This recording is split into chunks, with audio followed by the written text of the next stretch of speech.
Grand celebration আছে, grand celebration আছে বলতে বলতে না সময়টা চলেই আসলো। মোটামুটি সবার শপিং হয়ে গেল, আমার গোপু সোনার জন্য কিন্তু শপিং করা হয়নি।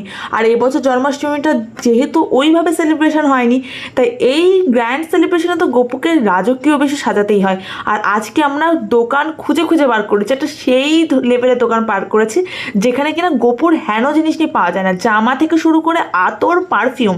গোপুর যে পারফিউম হয় সেটা আমি কখনো জানতাম না, আজকে ফার্স্ট টাইম দেখলাম।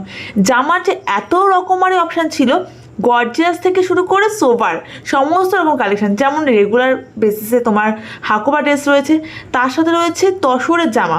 তা আমি ভাবলাম গ্র্যান্ড সেলিব্রেশনে একটু গর্জিয়াস লুক চাই।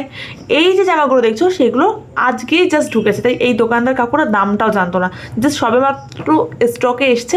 তা আমি ভাবলাম যে ঠিক আছে, ওটা একটু বেশি ঝিকিমিকি করছে।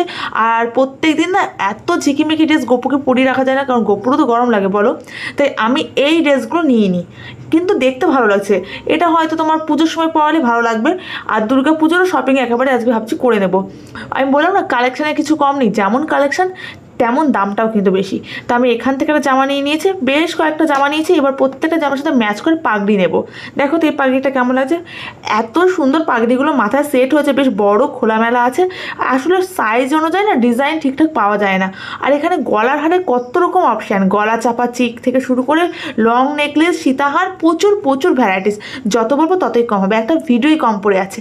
পারফিউম নিলাম লাস্টে, আর গণেশ পুজো ছিল বলে